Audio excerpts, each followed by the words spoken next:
Vous écoutez le podcast Débrouillard, l'émission de ceux qui s'en sortent avec les moyens du bord, en prenant le contrôle de leur temps, de leurs revenus pour pouvoir vivre et travailler selon leurs propres règles. Chaque semaine, discutons entrepreneuriat, productivité, technologie, philosophie et psychologie avec des personnalités exceptionnelles. Pour ceux qui écoutent pour la première fois, si ce podcast est quelque chose qui vous plaît, alors je vous serais très reconnaissant d'en parler autour de vous rendre sur Apple Podcasts ou toute autre application de podcast de votre choix et me laisser une évaluation. C'est ce qui m'aide le plus. Sébastien Tissier fait partie d'une espèce rare parmi les entrepreneurs du web. Dans une autre vie, il a eu une vraie boîte avec des bureaux, des employés et toutes les responsabilités qui vont avec. Aujourd'hui, il vit en Thaïlande et est un expert dans l'acquisition rapide de listes email, de création d'audience ultra qualifiées et rapides sur les réseaux sociaux. Un vrai débrouillard comme on les aime, qui utilise des techniques et des méthodes souvent simples, gratuites ou peu onéreuses, mais qui donnent les résultats, de meilleurs résultats. Dans cet épisode, il est venu discuter avec moi des techniques de pointe du moment pour collecter des listes d'emails rapidement, de son expérience d'entrepreneur en dur et pourquoi il a fait la transition vers le web. Il nous donnera aussi son avis d'expert sur les tactiques à la mode du moment comme le dropshipping, les bots Messenger. Sur ce, je vous propose d'écouter ma conversation avec Sébastien. Salut Sébastien et bienvenue sur le podcast. Merci d'avoir accepté l'invitation. Pour, euh, Merci de m'avoir invité. Top. Pour commencer, ce serait pas mal que tu nous parles un petit peu de tes projets, ce que tu fais dans la vie, vu que t'es engagé sur plusieurs chantiers à la fois.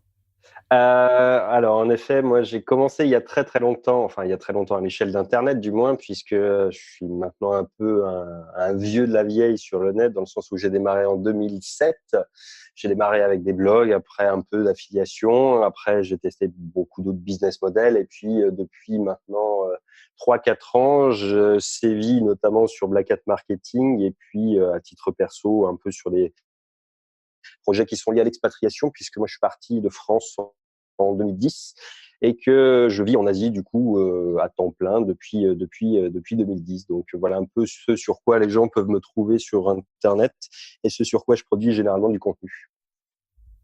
Ouais, c'est vraiment intéressant parce que je pense que tu as deux chaînes YouTube. Tu as une chaîne personnelle où tu parles beaucoup plus de ces projets d'expat Hmm. et l'autre chaîne qui est plus axée Black Hat. Ah, là où tu parles de tes prestations en fait sur Black Hat Marketing.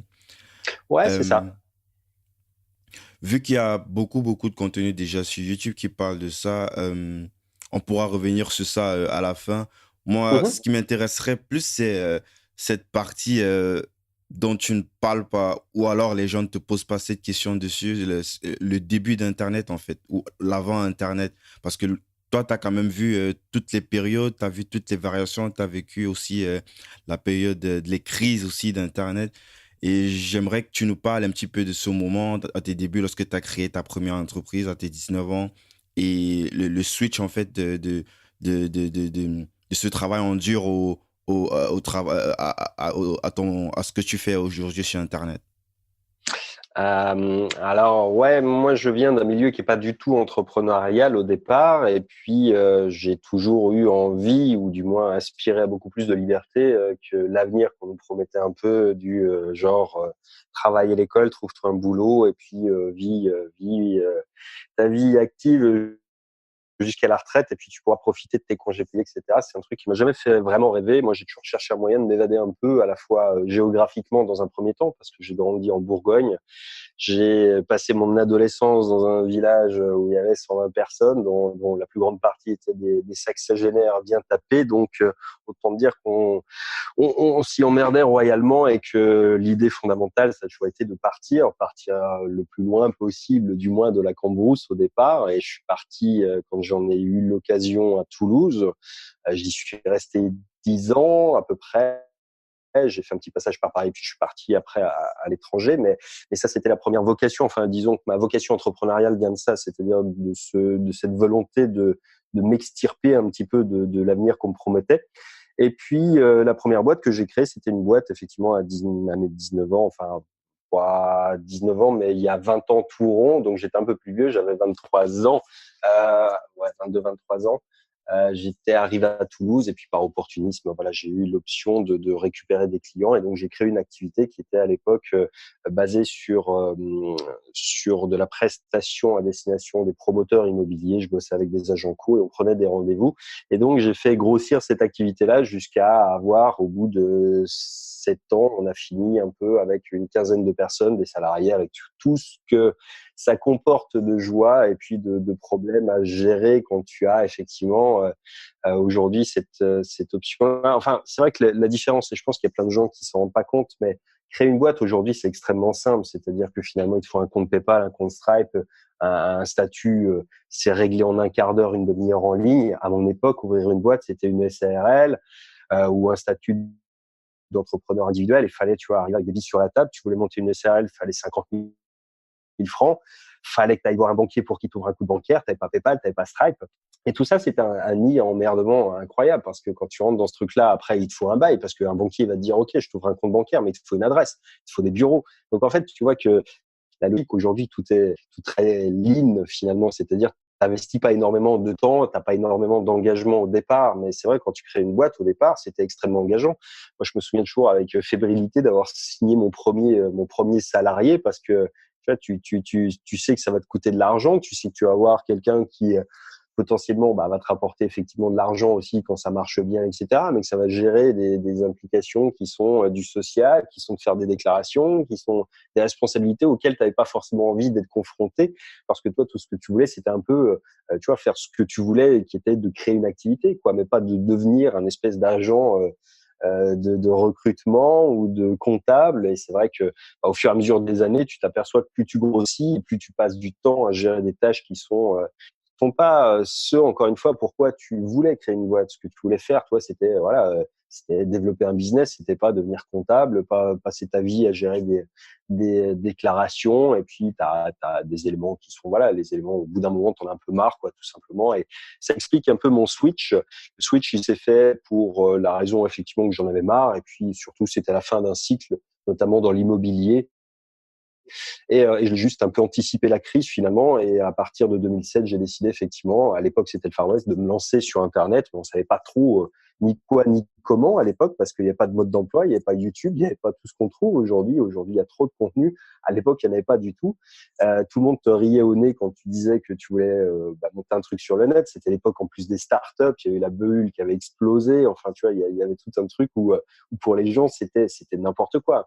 Et moi, j'ai été confronté 2 fois à cette remarque-là. C'est la première fois quand j'ai créé une boîte, tout le monde te dit, surtout quand tu viens pas de cet univers-là, que tu vas te planter, que tu ferais mieux d'aller bosser pour machin ou pour truc, et que tu vas te ramasser. Et puis, bon, finalement, quand tu reviens pas et que mieux tu réussis, tu peux afficher ta réussite. Bon, déjà, tu es content pour toi, puis tu es content un peu de montrer aux autres aussi que tu as pu le faire.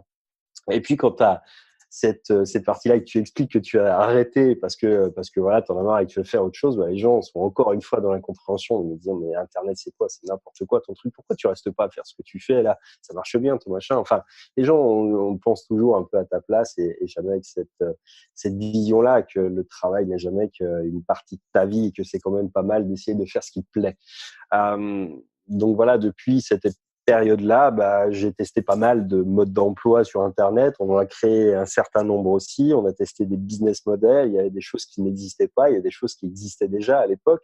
Le dropshipping, par exemple, ça existait, sauf que c'était pas un effet de mode comme maintenant, qui est un peu passé, ceci dit. Enfin bref, il y avait plein de choses à faire, il n'y avait pas de limite, en fait, à l'époque. Il n'y avait pas énormément de concurrence, mais il n'y avait pas non plus tous les outils. C'est-à-dire, moi, mon premier blog, je l'ai monté sur Dotclear, pas sur WordPress. Tu l'as monté sur quoi? Dotclear. C'était un truc français, c'était le concurrent, enfin le concurrent entre guillemets. Il y avait 2 CMS à l'époque, tu avais WordPress, mais qui était débutant. Et je me souviens Ah, quand j'ai fait des recherches pour savoir quel CMS j'allais utiliser, tu vois, Dotclear avait une option qui était géniale, c'est qu'on pouvait intégrer des vidéos. À l'époque, tu pouvais pas le faire avec WordPress, tu pouvais pas mettre une vidéo Dailymotion, par exemple, parce qu'on utilisait Dailymotion à l'époque. Enfin bref, il y wow. avait plein de. On parle du Moyen Âge, ouais, là quasiment. Enfin, à l'échelle d'Internet, c'est un peu ça. Ouais. Et c'est vraiment intriguant que, en fait, t'as fait quoi comme étude? Ça veut dire, à tes 19 ans, je suppose que ça veut dire tu t'es lancé direct, quoi, t'as déjà bossé en entreprise? Alors, je me suis pas lancé à 19 ans. Encore une fois, je l'ai créé il y a 20 ans, ma toute première boîte, et j'avais 22-23. Moi, ce que j'ai fait en études, c'est un circuit court parce que j'ai pas l'option de me payer des études longues et parce que j'y voyais pas forcément d'intérêt non plus. J'ai fait un DUT Tech Deco, donc un truc qui est quand même assez basique. J'ai redoublé ma terminale parce que j'étais un peu flemmard et parce que surtout je savais pas quoi faire après. Enfin, j'étais pas extrêmement motivé par les perspectives qu'on m'offrait. On me disait va à la fac, etc. J'ai pas trouvé ça super bandant, donc j'ai retardé d'un an ma prise de décision. Et puis à 22, ouais, donc ça nous mène 22, un truc du genre, quoi. Voilà, je suis parti à Toulouse, donc j'ai pas fait de grandes études effectivement. Et puis j'ai en revanche toujours eu un peu ce goût de la débrouille, c'est-à-dire quand t'as pas beaucoup de moyens, quand t'as pas beaucoup de moyens financiers, quand tu crées une boîte, machin, et bah tu bricoles un peu, tu essaies de trouver des alternatives, quoi. Le gros hacking, à mon sens, c'est ça. C'est juste qu'on a un peu, on a enrubanné d'un truc un peu sexy aujourd'hui, mais le gros hacking, c'est la démerde d'hier, quoi, tout simplement. C'est pas plus, pas moins, quoi. Donc, ça impliquait quand tu n'avais pas de moyens, pas beaucoup d'effectivement, de compétences, de réseau, bah, que tu complètes en étant plus malin que les autres, quoi, parce que c'était ta seule porte de sortie. Finalement, c'est si, voilà, fallait trouver un moyen, et puis, bah, quand il faut, tu trouves toujours des solutions, quoi. C'est ce qui a quelque part un petit peu inspiré le titre du podcast Débrouillard. Ah. Euh, Et je trouve qu'on revient aujourd'hui un petit peu à ce que tu faisais déjà avant, c'est-à-dire il y a pratiquement 20 ans, ou voire plus, je sais pas. C'est-à-dire de vendre des leads, de vendre des contacts ciblés aux gens, en l'occurrence tes rendez-vous, avec cette tendance sûrement que tu as entendu parler avec tes calls, à chaque fois, l'appel à l'action maintenant central, que ce soit pour un webinaire ou quelle que soit l'action, c'est toujours pour un call. Et Mm. je me demandais, vu que toi, c'est ce que tu as fait par le passé, mais avec d'autres moyens, c'est quoi, quelle est la différence entre ce que toi tu faisais à l'époque et ça, en fait, hormis le fait que les outils, il y a peut-être plus d'outils pour faciliter les prises de rendez-vous et d'école. Comment toi, est-ce que tu faisais à l'époque pour pouvoir non seulement structurer tout ça? Est-ce qu'il y avait des CRM? Est-ce qu'il y avait, comment est-ce que tu faisais? Alors, pour répondre à ta question, je pense que la différence entre le phénomène qui est actuel, là, c'est que ça répond à une des problématiques à laquelle on était confronté. C'est-à-dire que le cold calling est mort au profit d'autres outils. Et ce que les gens vendent beaucoup aujourd'hui, c'est de l'appel à chaud, quoi. C'est des gens qui ont été, tu vois. Moi, ce que je faisais, c'était de la massification. On faisait de la prospection. C'est-à-dire, à la place d'une pub Facebook, puisque Facebook n'existait pas, encore une fois, tu passais des appels. Donc, en réalité, nous, on avait des entonnoirs énormes que tu pourrais comparer à, je sais pas quoi. D'ailleurs, on passait un téléacteur, ça passait 80 appels par jour, enfin 80 appels par heure, pardon. Ce qu'on entend par appel, c'est des numérotations. Alors, à l'époque, il y avait déjà des petits CRM, enfin non, non, il y avait des gros CRM qui coûtaient une blinde mais qui faisaient pas grand-chose. Et comme à l'époque, encore une fois, bah, j'avais pas les moyens de me les payer, on a développé un truc en interne. Enfin, on a développé. Je me suis emmerdé à faire un truc avec une base Access et équiper tout mon réseau en fait avec un petit programme que j'avais codé en VB Script et en je sais plus quoi. Enfin, un truc que tu compilais directement avec un outil Tu sais Microsoft. Et coder? bah, je faisais des non, non, je savais pas coder, mais j'ai toujours su me démerder. C'est-à-dire, fallait aller chercher des morceaux de code. Enfin, tu vois, quand tu sais pas, c'est un puzzle quoi que tu construis. C'est pas à la portée de tout le monde peut-être, mais tu avais déjà un peu des sources. Tu avais les plus gros sources à l'époque où tu trouvais du contenu sur le net. C'était quand même, tu vois, les mecs qui avaient des forums sur le dev, sur des trucs comme ça. Donc, tu arrivais à te débrouiller. Enfin, faut comprendre une chose, c'est que c'est pas non plus démentiel quoi de manipuler une base de données. Tu vois, c'est jamais que des requêtes. Donc, c'est pas ouf. Le truc, ça faisait tu demandais en gros, j'avais 10 postes qui étaient en réseau et chaque personne qui se connectait avait un identifiant, un machin, etc. Ça interrogeait une base de données qui était un fichier Access central et chacun se voyait attribuer en fait une centaine de fiches et en fait ça affichait les infos. S'il prenait rendez-vous, il pouvait les qualifier, etc. Voilà, une mécanique comme ça m'a demandé quelques mois de boulot parce que je suis pas dev. Ça demanderait sans doute, tu vois, une petite semaine à Julien, mon associé, maintenant pour me faire un truc qui va beaucoup plus loin. Mais aujourd'hui, tu as même des scripts gratos qui te permettent de le faire, de C'est gérer en exactement ce qui CRM. se fait aujourd'hui, en fait. Ce que tu Ouais, ouais, racontes là, c'est ce qui se fait aujourd'hui exactement, que toi tu faisais il y a plus de 15 ans déjà. c'est Sauf qu'il y a ça, des c'est ça. CRM qui sont tout en un, qui font tout le process, mais toi tu le fais un peu à la main, mais tu le faisais déjà quand même. On le faisait, mais moi j'ai été un peu précurseur dans ce domaine-là, dans le sens où quand j'ai appris le boulot, tu vois, il y avait deux écoles. Il y avait les petites boîtes qui utilisaient le bottin, donc qui filait le bottin au télépro, qui devait numéroter à la main, qui passait les appels, et tu n'avais aucune espèce de tracking, de machin. Puis tu avais les grosses boîtes, genre Téléperf, qui était déjà quand même une énorme boîte à l'époque, Téléperformance.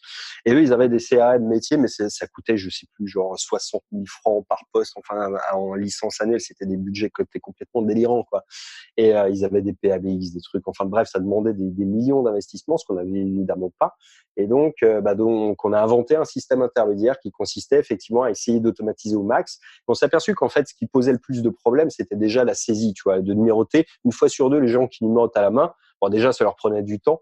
Et puis surtout, ils se plantaient une fois sur deux, donc c'était chiant. Et puis surtout, après, il n'y avait pas la possibilité, tu vois, fallait rappeler. Je pouvais pas reprendre un bottin et dire bon, je vais rappeler un tel. C'était pas possible. Donc, on a créé un système qui nous a permis de multiplier la productivité par 2 ou 3 minimum.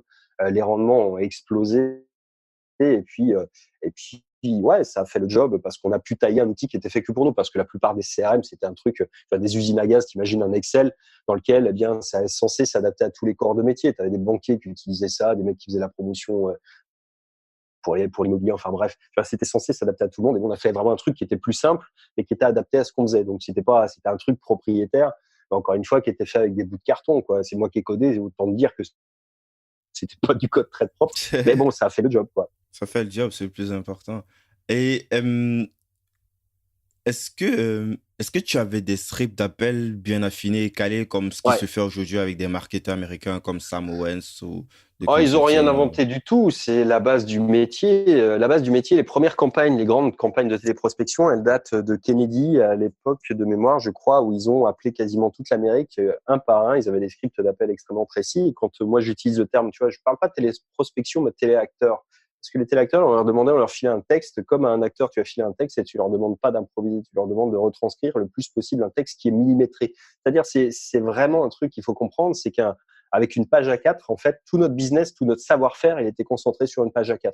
Tout était dedans. C'est-à-dire que chaque phrase, chaque virgule, chaque intonation, chaque silence qu'on laissait parfois, il était volontaire, il était voulu. Et chaque personne devait s'efforcer de le faire vivre parce qu'avec ça, on avait un outil de comparaison de personne à personne. C'est-à-dire, en gros, c'est une méthode qui est scientifique. Si tu suis la méthode, je peux t'assurer que tu fais entre ça et ça en résultat. Si t'es pas dans la fourchette, c'est que tu suis pas la méthode. Si tu as de meilleurs résultats, c'est très, très, très bon en rebond, que tu as une meilleure écoute que la moyenne. C'était ça, en fait, la philosophie du truc. Donc, c'était ciseler vraiment au truc, et c'était d'ailleurs le plus compliqué à faire, à mettre aux gens. C'est, tu vois, quand tu passes des centaines d'appels par jour, quand tu répètes ce script heure après heure, jour après jour, mois après mois, de pas dériver. Mais toutes les personnes qui ont toujours dérivé ont toujours, tu voyais les courbes de résultats qui descendaient. Donc ça a toujours été un outil qui est extraordinaire, effectivement. Mais c'était pesé, mais vraiment c'est un truc qui est incroyable. C'est, je pense, du niveau des sketchs américains, tu vois, les grands showman qui cisèlent leurs sketchs, tu vois, qui mettent un silence à tel endroit, qui attendent le rire, enfin qui calculent vraiment. C'est vraiment qu'il y a comme ça. Ouais. Enfin, c'est vraiment impressionnant. Et est-ce qu'il y avait moyen à l'époque de mesurer tout ça, d'avoir des métriques comme ce qui se fait avec Google Ouais. Analytics pour savoir à quel point est-ce que tu étais... Bien Et sûr. c'était... Alors, on avait les métriques, c'était déjà, bon, on avait évidemment les numérotations. Ensuite, suivant l'avancée dans le script, tu avais un élément qu'on considérait comme étant un contact argumenté ou pas, c'est-à-dire suivant ce que le prospect avait entendu. Mais tu pourrais faire aujourd'hui la même chose avec une segmentation sur une vidéo en utilisant Facebook, par exemple, en fonction de la durée du temps de visionnage. Tu pourrais dire, voilà, le premier quart, c'est la prise de contact, de 25 à 50%, c'est là où je vais lever les problèmes. De 50 à 75, c'est là où je vais faire la présentation de la solution. De 75 à 100, c'est l'appel à l'action finale. Tu vois, suivant en fait où les gens décrochaient, on avait des métriques et donc on pouvait effectivement comparer les téléacteurs les uns avec les autres, et puis surtout de temps en temps mesurer la qualité des fichiers aussi qu'on avait. C'est vrai que si on avait trop de numérotation qui arrivait dans le vide, c'était pas bon. Enfin bref, oui, on avait déjà des tracking. Les stats, on les a à la main, c'est-à-dire, enfin, c'est le logiciel, du moins, le logiciel entre guillemets, qui reportait ça. Lui, il savait combien de fois tu avais numéroté, il savait combien de temps tu restais en ligne. On tirait des moyennes un peu dans tous les sens et on savait exactement ce qu'on voulait savoir, quoi. C'est vraiment impressionnant tout ce qui se faisait à l'époque sans tous ces outils qu'on possède aujourd'hui qui nous facilitent la vie. Moi, j'aimerais savoir, est-ce que c'est quoi que tu avais comme client à l'époque qui pourrait potentiellement à l'époque avoir besoin de ce genre de service?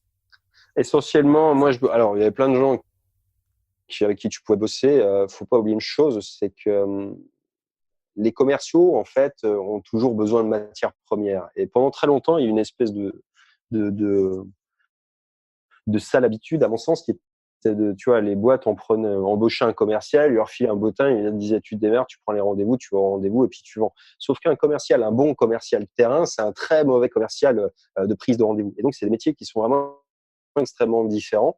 Et nous, ce qu'on a toujours apporté, en fait, c'est soit à des indépendants, soit à des directeurs commerciaux, tu vois, des mecs qui gèrent des équipes, des promoteurs qui avaient leurs propres équipes, une force commerciale supplétive. Nous, on faisait en sorte que on amenait en fait du pain à tout le monde, quoi. C'est notre boulot, c'était d'amener sur la table ce qu'il fallait pour que les mecs aillent signer. Derrière, les clients qui étaient vus, ils avaient des stats aussi, ils savaient que par exemple, s'ils voyaient 10 clients, ils devaient faire tant de signatures, tant de réservations, tant de machins, tant de trucs. C'était balisé. En fait, ce qu'on faisait était extrêmement calé par des métriques.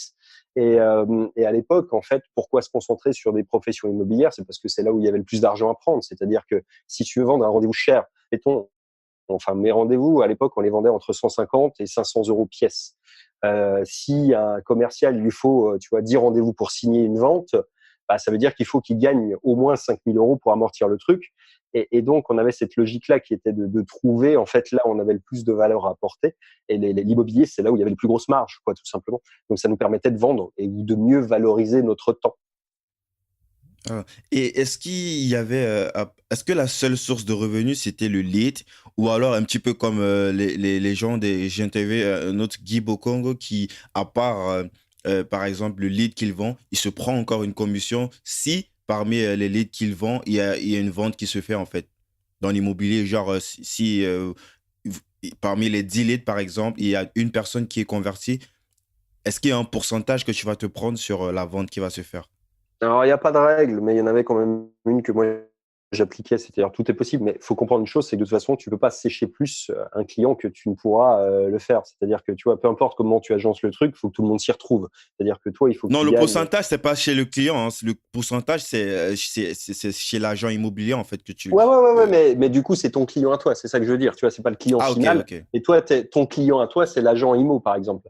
Donc, dans ce cas de figure-là, en fait, c'est juste une manière différente de distribuer la rémunération, mais qui est plus problématique à mon sens. C'est-à-dire que, tu vois, à notre époque, tu as toujours les agents co, surtout les indépendants, ils vont te dire, ouais, mais tu vois, on pourrait pas faire un 50-50. En gros, c'est toi qui vas prendre tous les risques à leur place si tu le fais comme ça, parce que toi, tu vas avancer toute la main-d'œuvre, tu vas avancer tout, tu vois, payer les salaires, payer les bureaux, payer les coms, payer tous les gens, le recrutement, et puis tu vas peut-être toucher une com dans 3 mois. En fait, nous, on s'est toujours battu un peu contre ça en disant non, tu payes 100% en cash d'avance, et c'est un truc qu'on a eu, enfin, qu'on a réussi à imposer. Les gens, au départ, te disent ouais, c'est pas possible, je vais pas payer 100% d'avance. Bah, tu dis si, ou sinon, bah, t'en auras pas, quoi. Et effectivement, au départ, c'est compliqué. Après, bah, quand les gens te connaissent, tu arrives toujours à faire ce que tu veux. C'est-à-dire que quand tu es ultra spécialisé, ultra quali et que ils ont pas d'autre option pour avoir ce que tu vends toi et que ce que tu vends est unique, bah, c'est ça ou pas, quoi. Et donc, tu arrives à tordre la barre dans le sens qui t'arrange. Et pour nous, ce qui était le plus arrangeant, c'était d'encaisser la trésor le plus vite possible et pas, tu vois, de prendre une com à 3 mois après, quoi. Parce que les délais sur l'immobilier sont quand même très longs et c'est un problème. Tu vois, même si le mec, il est très bon, tu prends un rendez-vous pour la semaine prochaine, il va avoir 2 rendez-vous, ça te fait déjà quasiment un mois.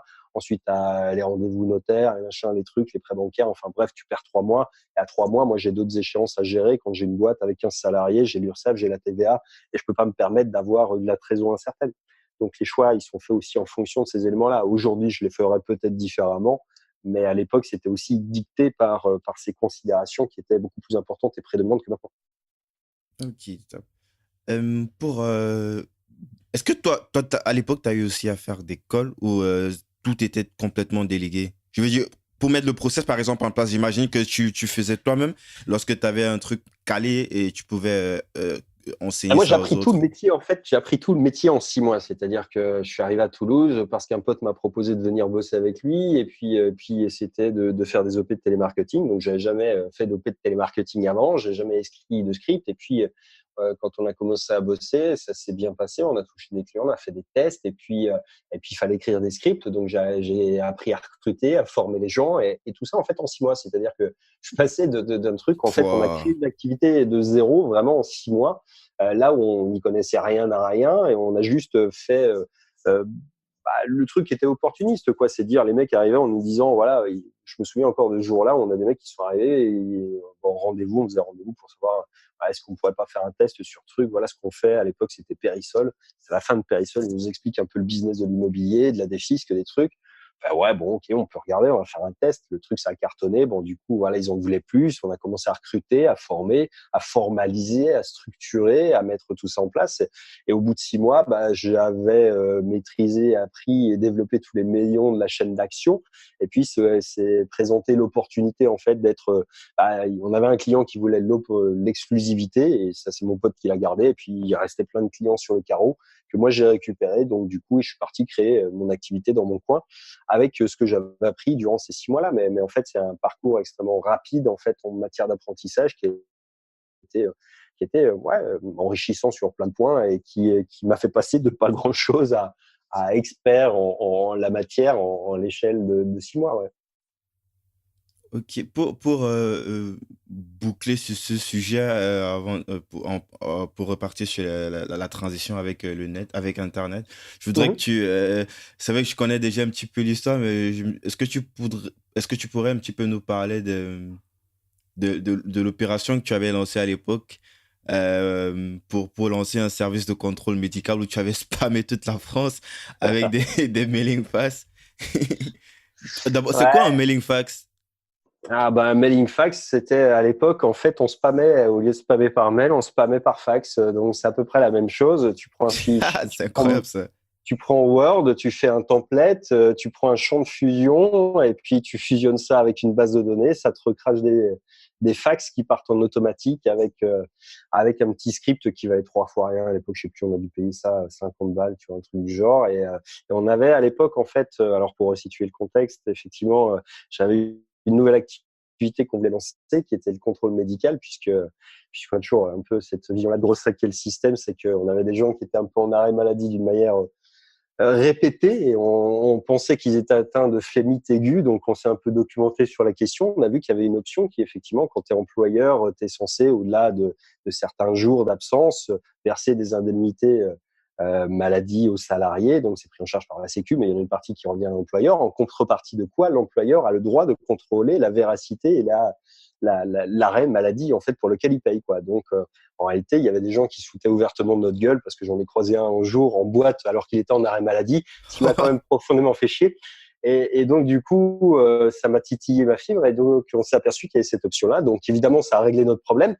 Et en bon chercheur de solutions, on s'est dit que ce problème-là, il devait atteindre quand même un certain nombre d'autres entreprises.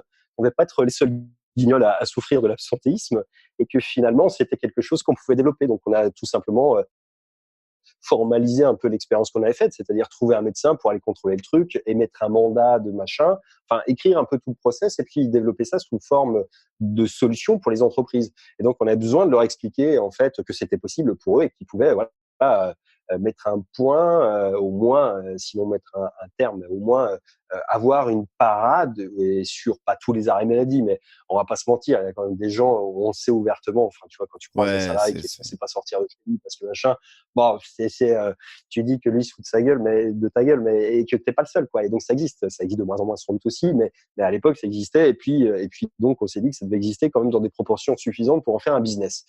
Et donc c'est posé la question de savoir comment est-ce qu'on allait le promotionner, le promouvoir. Et encore une fois, aujourd'hui, ça serait simple, tu vois, tu mets une campagne Facebook, tu mets un truc, un machin. À l'époque, c'était pas possible, il n'y avait pas ces types de trucs-là. Donc, on a fait ce qui était le plus cohérent avec la cible qu'on cherchait à atteindre, c'est-à-dire évidemment, les grosses boîtes, elles avaient des procédures. Tu vois, ce qui était notre cœur de cible, finalement, c'était des petites boîtes qui leur ressemblaient un petit peu, qui avaient des problématiques identiques, qui n'étaient pas forcément documentées, où le patron, tu vois, il allait réagir un peu comme moi d'une manière épidermique et que voilà, c'était facile pour nous de trouver cette cible-là en utilisant finalement le fax, qui était à l'époque l'outil qu'on utilisait tous. Et le premier truc que tu faisais le matin en arrivant au bureau, tu regardais les fax qui étaient tombés la veille, quoi. Et donc, on a un peu hacké le système avec ça en disant, bah voilà, on avait des forfaits téléphoniques illimités. La journée, ça nous permettait de passer des coups de fil en illimité. À l'époque, je sais pas, on devait dépenser, tu vois, on était un centre d'appel avec 15 personnes qui passaient leur journée au téléphone, ça nous coûtait 200 € par mois, quoi. Bon, c'était à l'époque, il y avait d'autres conditions tarifaires, machin, mais pour l'époque, c'était génial déjà. Ouais, ouais. Mais en plus, la nuit, on pouvait utiliser les lignes pour faire d'autres choses, donc on pouvait envoyer du fax en veux-tu, voilà, ce qu'on n'a pas manqué de faire. Donc, quelques centaines de milliers, je sais plus combien on a envoyé. On a reçu un jour la facture détaillée, puisqu'ils ont envoyé les factures détaillées, mais pas pour nous demander un supplément, juste pour nous donner le détail des coms. C'est la L'historique, facture, elle quoi. est arrivée dans des boîtes de ramettes de papier. C'est les gros cartons où tu mets 4 ramettes, je crois, ou un truc du genre. On a eu quelques-uns qui sont arrivés comme ça. Bref, ça nous a fait rigoler gentiment, mais ça a eu effectivement comme effet de pouvoir lancer facilement effectivement une activité complète avec pas grand-chose, quoi. Et avec 50 balles qui était le coût d'acquisition du logiciel, les fichiers on les avait, on scrapait déjà comme des porcs à l'époque, donc voilà, on avait déjà un peu tous les prérequis et on a envoyé méchamment du fax, ouais, jusqu'à jusqu'à plus soif. Mais ça, il y avait quand même du résultat, j'imagine. Vu que tout le monde avait pratiquement un fax, il y avait quand même un taux. Surtout qu'ils pensaient pas forcément, ils se voyaient pas forcément spammer, j'imagine. Non, c'est ça, c'est pas du spam. Alors, t'as toujours des gens qui vont chouiner, qui vont te envoyer des trucs. Bon, bref, Bon, il y c'est a toujours quelque de part du tout ça, ça spam fait partie. puisque tu l'envoies à des dizaines de milliers et des milliers de personnes. Donc, sauf que eux, ils savent pas que tu l'envoies à tout le monde. C'est Ouais, c'est plus ou ça, mais moins bah, déjà, personnalisé, quoi. on les personnalisait avec le nom de la boîte, Justement. avec ce qu'on avait comme renseignement. Et puis de l'autre côté, il faut pas oublier un truc, c'est que la différence, en fait, c'est pas du spam au sens juridique du terme, puisque la prospection commerciale est autorisée au niveau des particuliers. On n'aurait pas pu le faire au niveau des professionnels. Au niveau des particuliers, on n'aurait pas pu le faire. Ça aurait été du spam, on aurait été passible de tout ce qui concernait la CNIL, mais là, en l'occurrence, ça fait partie de la prospection commerciale classique. Tu as le droit d'envoyer un fax ou un spam. Ouais, si t'es dans le même, si l'intérêt, ce que tu proposes est cohérent avec la profession, Ouais, normalement, c'est ça, c'est c'est OK, ça. quoi. Donc en réalité, c'était tout à fait pertinent, tout à fait dans les clous juridiques. Simplement, effectivement, on n'attendait pas que les gens nous appellent. Et puis derrière ça, on avait également un centre d'appel. Donc bon, ça nous a un peu aidé, effectivement, pour attaquer un business assez rapidement, quoi. Donc voilà un peu pour la petite histoire. Top. Pour revenir sur la transition dans notre interview, tu disais que pl- plein de personnes de cette époque-là, comme les commerciaux par exemple, ils sont restés dans ce business ou alors ils sont repartis dans d'autres choses qui concernaient toujours la vente. Mais toi, tu es parti sur quelque chose de complètement nouveau, comme tu disais, Internet, parce qu'à l'époque, c'était pas aussi mainstream comme aujourd'hui. Et je me disais, qu'est-ce qui a été le déclic exact en fait? Est-ce que tu as vu d'autres personnes, peut-être des mentors que tu suivais à l'époque, qui t'ont mis la puce à l'idée que c'est là-bas que tout va se passer demain? Ah, j'ai toujours été alors un peu geek dans le principe. Moi, j'ai eu mon premier ordinateur tard, mais c'est un des premiers trucs que j'ai acheté quand j'ai eu des ronds en 99. Je me suis acheté un ordi et puis j'avais Internet. J'ai été un des premiers à Toulouse à avoir la DSL. Enfin bref, tu vois, ça m'a toujours un peu passionné, ça m'a toujours un peu fasciné ce qu'on pouvait faire avec la technologie. Et j'ai toujours été un des premiers utilisateurs des trucs. J'utilisais Cdiscount à l'époque où Cdiscount, ça livrait une fois sur deux les colis, quoi. Donc c'était vraiment les tout débuts. Et j'ai toujours été un peu fasciné par ça, mais je voyais surtout comment nos habitudes changeaient. Alors c'était imperceptible à l'époque parce que tu vois, c'était pas encore aussi massif, aussi dominant, et puis surtout il n'y avait pas les smartphones, il n'y avait pas encore plein de choses qui, euh, qui, euh, qui vraiment rendaient Internet indispensable. Aujourd'hui, le smartphone l'a rendu complètement vital, quoi. Le net, il est dans ton téléphone est dans ta poche, tu l'as tout le temps avec toi Internet. À l'époque, c'était pas le cas. Fallait quand même imaginer que tu avais un ordi, tu te connectais chez toi, tu vois, très peu en mobilité. Mais on voyait quand même que ça dessinait les prémices de ce qui allait se passer. Et c'est un peu ça, en fait. Il y a des phénomènes que j'ai beaucoup observés. Moi, je me suis beaucoup intéressé au début des blogs parce que je suis un peu fan de cuisine, donc je cherchais beaucoup de recettes de cuisine à l'époque sur le net. Et tu avais beaucoup de blogueurs. Tu avais des trucs, les premiers blogs, c'était ça. Les plus grosses communautés, c'était des trucs de cuisine, vraiment des trucs qui n'étaient pas forcément des journaux intimes, mais déjà tu sentais que ça se professionnalisait un peu. Tu avais des gens qui faisaient des jolies photos, machin, tu avais des classements, tu avais Là, des là, on est en quelle année là? on doit être dans les 2004, 2005. à le début des Un années truc du 2000. genre, ouais, peut-être un peu avant 3000. Ouais, je sais pas je peux plus te dire à quelle époque vraiment j'ai commencé à suivre ça, mais ouais, non, 2003, 2004, vraisemblablement sur ces périodes-là. Ouais, c'était quoi, la naissance d'Overblog et compagnie. Ouais, donc ouais, c'était les tout débuts, ouais, et on sentait quand même que ça allait vraiment, tu vois, grossir et que ça allait devenir quelque chose d'important, quoi. Et moi, je consommais déjà quasiment plus. Enfin, je commandais beaucoup, beaucoup, beaucoup sur le net. J'utilisais eBay à l'époque, et pas Amazon. Ouais, il y avait eBay, il y avait Cdiscount, il y avait, enfin bref. Je crois qu'Amazon, il existait déjà, mais peut-être Pas en juste aux France. Ouais, États-Unis. ouais, Je pas en crois que c'est France. Ouais. 94, Ouais, je c'est crois. ça, ouais. Non, Ah, non, c'est pas en France. netto, mais pas en France. En France, ils sont arrivés tard et au départ, Amazon, c'était des bouquins seulement. Cdiscount, c'est eux qui faisaient de la techno, qui avaient, tu vois, les trucs en promo, les ventes flash sur du matos, enfin, des trucs que tu trouvais pas forcément ailleurs. Je suivais LDLC aussi au début. Enfin, ouais, bref, des trucs qui étaient un peu comme ça. Et non, à l'époque, moi, les seuls gens que j'avais un peu approchés, entre guillemets, qui gagnaient vraiment de l'argent avec le net, c'était des mecs qui étaient dans tout ce qui était des sites de cul, quoi. Là, il y avait vraiment des mecs qui faisaient des tonnes d'argent avec, parce que c'était le tout début, encore une fois. Il y a des mecs qui faisaient vraiment beaucoup, beaucoup d'argent, quoi. Mais Ouais, ça reste toujours les leaders, hein. ouais. Je pense que c'est un monde qui est assez opaque, mais je crois qu'il y a tout un... Au-delà, en fait, du sujet, je crois qu'il y a tout un système technique derrière pour produire autant de contenu et qui convertit, qui produit beaucoup, beaucoup d'argent aussi. Ah, c'est le mot-clé le plus recherché, quoi. Donc, en même temps, ouais, il y a du matos. Après, il y a beaucoup de concurrents. C'est là où j'ai pu observer les premières concentrations. C'est-à-dire que tu voyais, à l'époque, il y avait beaucoup de gens, des petits, en fait, qui arrivaient à tirer un peu la épingle du jeu. Et puis, au fur et à mesure du temps, il y a de plus en plus de concurrence, il y a de plus en plus de gens qui sont arrivés. Et puis, seuls les gros ont survécu parce qu'eux, ils se sont professionnalisés. Les petits ont disparu.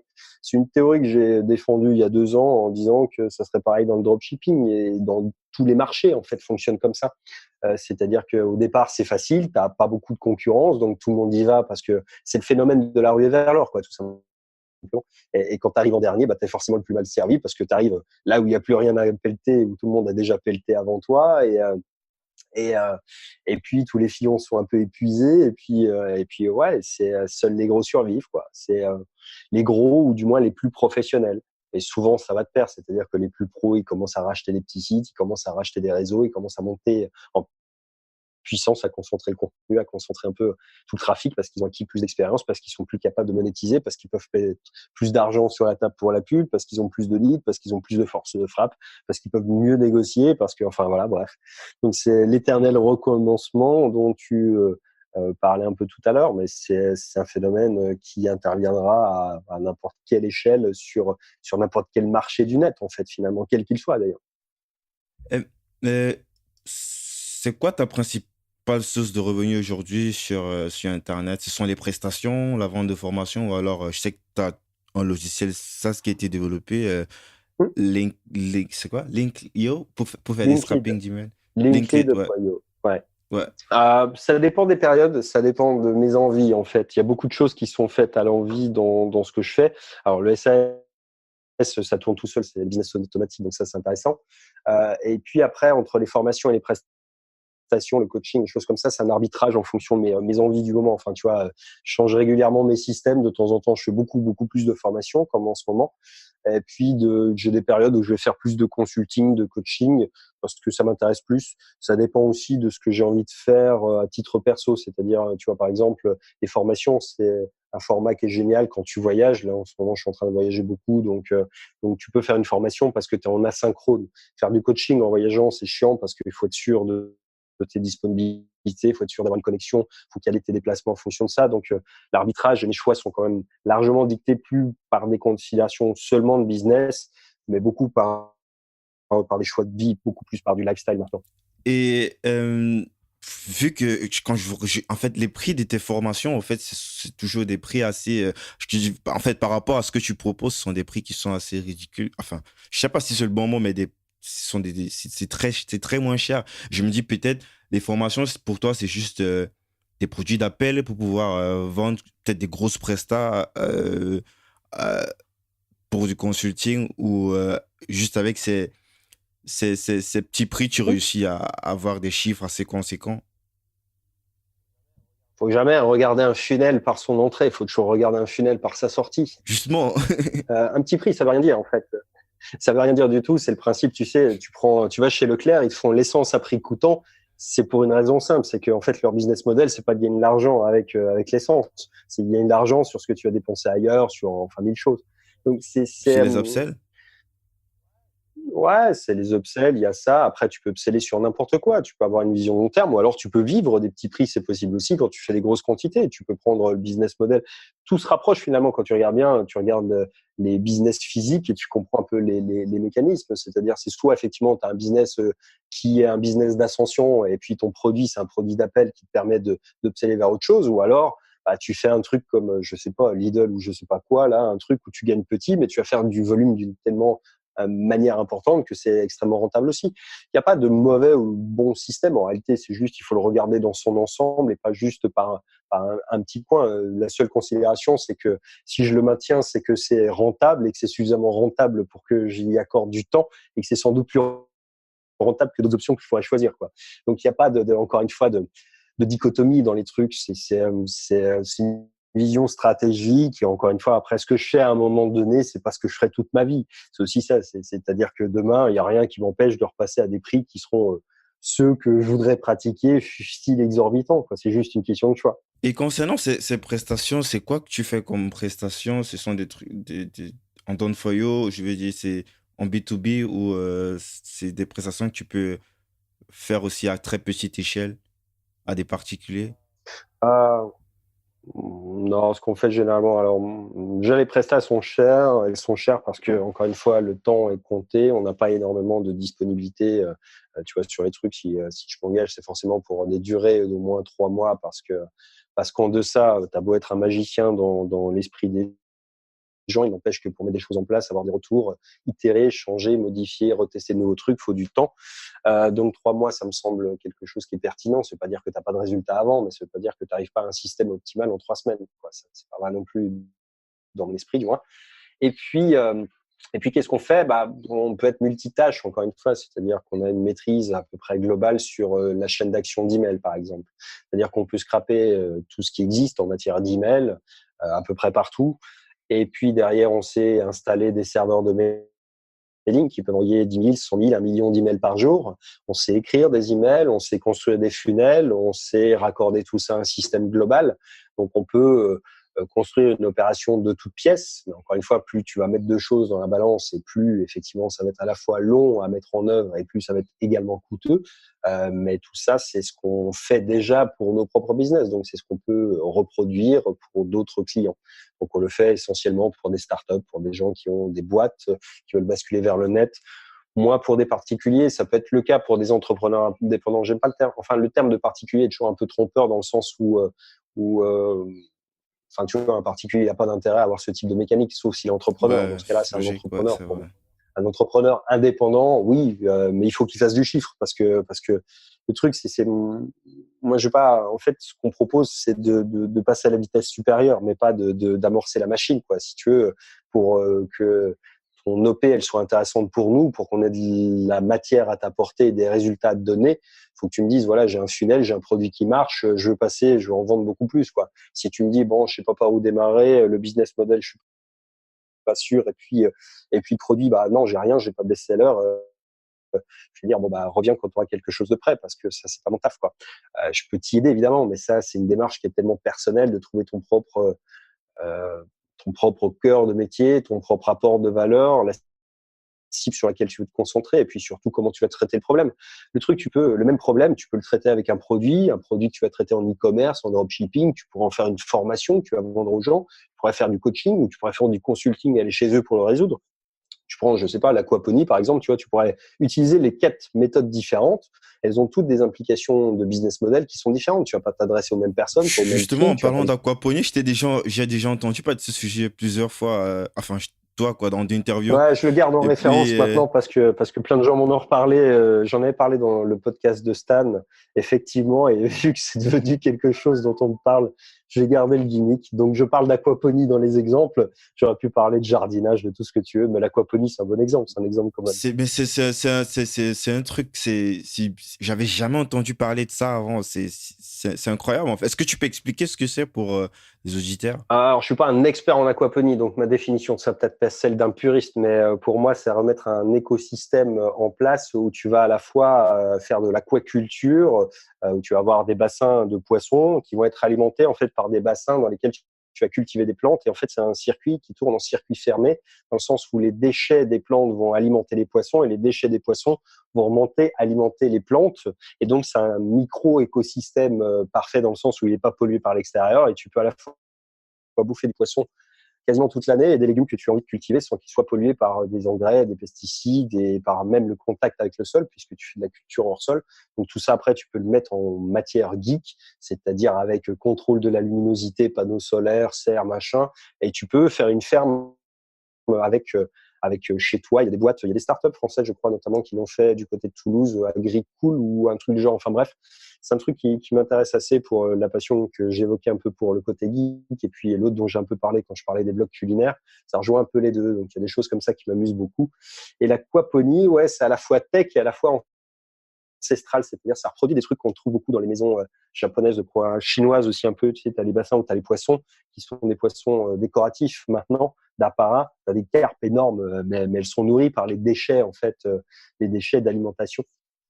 Et en fait, tu peux très bien les manger. Tu as comme ça un circuit effectivement où tu fonctionnes quasiment en autonomie. Tu pourrais fonctionner sans avoir besoin d'aller faire de courses et en étant sûr de ce que tu manges, quoi. Donc, c'est une préoccupation intéressante. Je trouve que le business de la santé naturelle, c'est un truc qui m'intéresse beaucoup. Ouais. C'est quelque chose que tu as déjà eu à tester? L'aquaponie ou le business de la santé? L'aquaponie. Les deux, en fait. Parce que le business, j'imagine que soit tu as été tenté, soit peut-être t'es passé à l'action. Alors, je l'ai pas fait, le business de la santé. J'aurais pu, effectivement, notamment au travers des compléments alimentaires. J'ai des connexions avec des naturopathes, des gens comme ça. Il y a des choses qui m'intéressent aussi un peu, mais c'est des business qui sont chronophages et qui sont pénibles dans le sens où ils sont réglementés. En fait, passer par Facebook, maintenant, c'est devenu extrêmement compliqué. Enfin bref, il y a des raisons qui sont stratégiques. Après, l'aquaponie, ça va être mon projet de retraite.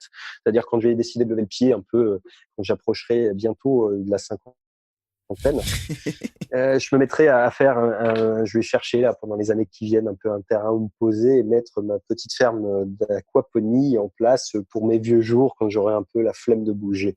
Donc c'est ça mon grand projet pour mes vieux jours en fait. Ah, top, top.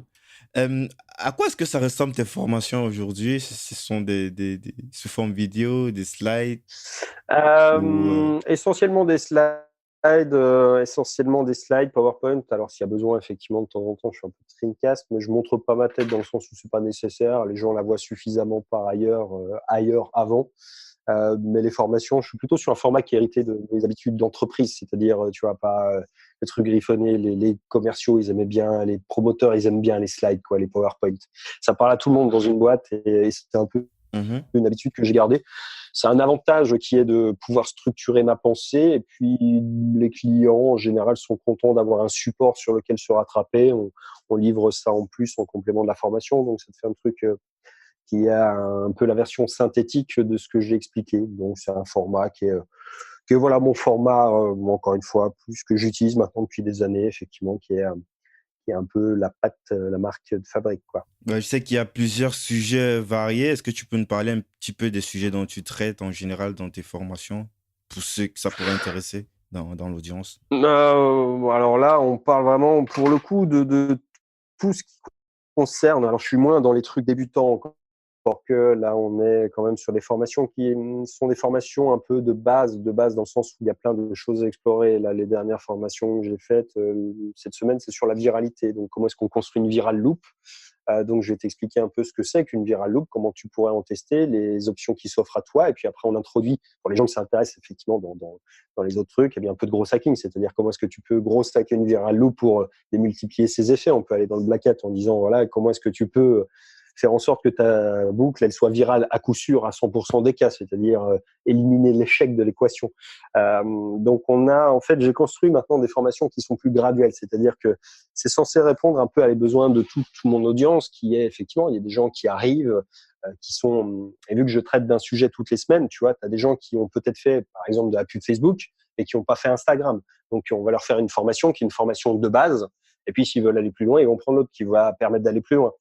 On va faire un socle de connaissances initiales, quoi. En gros, c'est un peu l'idée, sur des thématiques qui sont extrêmement variées, beaucoup sur le trafic, sur l'acquisition, beaucoup sur la conversion, parce que c'est là où effectivement ça a le plus de sens. Enfin, trouver plus de clients et convertir plus de visiteurs en clients, c'est ce qui a le plus de valeur ajoutée à mon sens quand tu as une activité. Moi, je suis moins dans effectivement la création d'activités. C'est des formations qui sont plus lourdes. J'en ai quelques-unes qui sont des formations grosses, lourdes, épaisses, effectivement.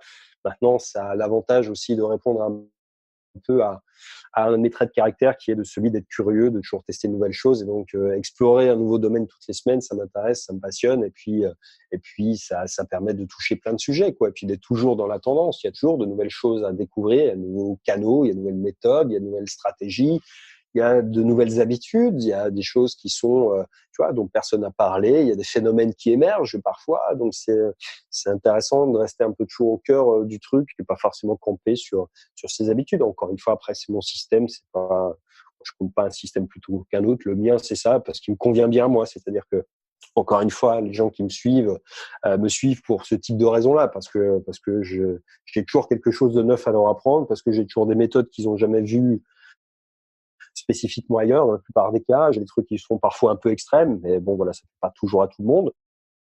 C'est pas fait pour tout le monde, c'est fait pour les gens qui aiment ce que je fais. Justement, pour rebondir sur ça, comment est-ce que tu découvres toutes ces techniques? C'est juste des tests, comme tu le dis, ou est-ce qu'il y a des choses que tu as pu lire ailleurs, ou des mentors, ou je sais pas, est-ce que tu as d'autres personnes chez qui tu te formes, qui Euh, t'inspirent, ou c'est comme ce que Stan appelle souvent le sexe des idées, le fait de croiser des idées qui n'ont rien à voir ensemble, qui produisent ce genre de, tout ce que tu vends comme ouais, formation. alors c'est un peu de tout, c'est-à-dire que je me forme assez peu en général. Je discute beaucoup avec des gens, alors parfois avec des clients, parfois avec des entrepreneurs, tu vois, et on parle un peu de trucs. Et par association d'idées, en fait, parce que notre cerveau, il fonctionne comme ça, en fait, t'as des espèces de connexions neuronales qui émergent assez facilement sur des trucs où, en fait, quand t'as l'esprit tordu, t'es tordu jusqu'au bout, quoi. Tu vois, si tu me dis, ouais, mais tu pourrais faire ça, je vais toujours essayer de trouver un moyen de le faire différemment ou de me l'approprier. C'est-à-dire que je suis un très très mauvais élève. J'ai horreur de suivre un truc qui est calibré. Alors, je suis bon dans l'idée de synthétiser un peu les choses, d'en faire un mode d'emploi, de le donner à mes équipes, etc., qu'on fasse des tests, qu'on essaye d'une manière différente. Et j'aime bien toujours, tu vois, avoir un truc où je me dis, ouais, tu vois, là, on pourrait le faire comme ça. Ouais, moi, si je le fais, je vais le faire comme ça. Puis derrière, je vais mettre la petite patte là, la patte bien grosse là qui va bien aller. Ouais. Mais ça vient parce que j'en ai tellement fait, tellement vu que, tu vois, il y a des trucs que j'oublie parfois, et puis de temps en temps, je tombe sur le truc, je fais merde, pourquoi j'ai pas pensé à ce truc-là? Ça va, je pourrais l'imbriquer comme ça, ce truc, et ça serait encore plus ouf. Et ouais, c'est un peu l'avantage de l'âge et de l'expérience. Je pense que t'accumules, et quand tu restes dans un secteur d'activité bien spécifique, tu vois, t'oublies rien. C'est juste que c'est un peu en retrait dans ton cerveau. Et il suffit d'une discussion de temps en temps pour que tu dises, ah ouais, merde, ça aussi, ouais. Et, euh, et ouais, je pense que non, je pense que c'est ça. Faut juste avoir l'esprit qui est tordu jusqu'au bout. Tu as des gens qui ont l'esprit carré, tu as des gens qui sont, voilà, c'est un peu euh, presque un trait de caractère, j'allais dire. Donc ouais, non, c'est pour moi tout ce qui est un peu gros sac, black hat, c'est toujours chercher un peu. Quand j'étais jeune, je cherchais à être feignant en fait. Et pour être feignant, en fait, ça demande des trésors d'ingéniosité pour C'est fou, tu vois, ça. chercher un moyen plus rapide. Putain. Ouais, je crois que c'est un vieil héritage de cette partie-là aussi. À l'époque, on ne pouvait pas automatiser beaucoup, mais aujourd'hui, on peut se régaler, quoi. Donc ouais, non, il y a toujours un moyen qui est plus simple, plus rapide ou plus efficient. C'est-à-dire, souvent, les gens disent, ouais, on va faire ça, on va faire le plan en 99 étapes. Ouais, bon, tu regardes le truc, tu fais, ouais, laisse tomber, prends les 5 premières, ça suffira. Tu fais un Pareto bien comme il faut, bien taillé, et tu vas économiser, tu vois, 10 jours, quoi.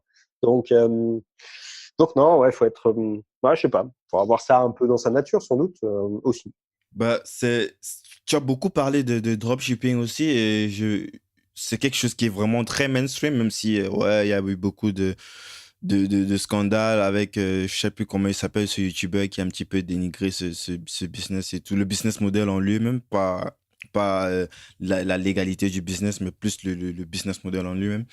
Et est-ce que tu penses que c'est quelque chose que, même si je sais qu'il y a de cela 2, 3 ans pour des débutants, c'était quelque chose qui était pas mal pour se lancer. Est-ce que tu penses qu'aujourd'hui, est-ce que c'est quelque chose que tu pourrais encore conseiller aujourd'hui à des personnes qui débutent?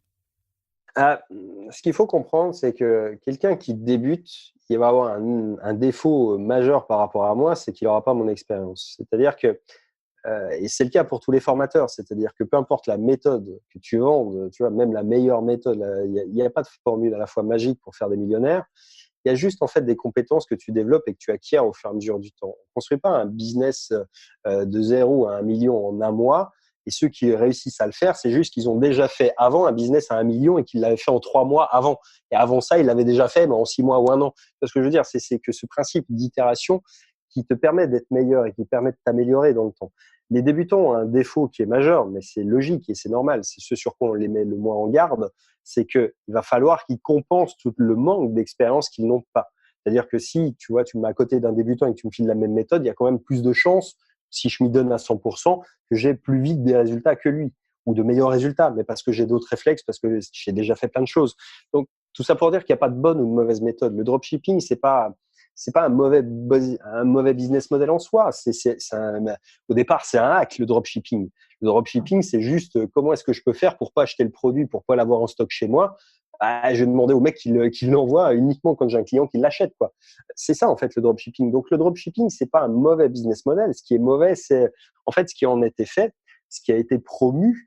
Mais aujourd'hui, si tu veux te lancer dans l'e-commerce, le dropshipping, c'est une bonne solution de démarrage dans le sens où elle va t'éviter en fait de faire du stock. Ça, c'est un avantage indéniable. C'est aussi des inconvénients majeurs, mais disons que ça peut te permettre de te lancer si tu n'as pas suffisamment d'argent.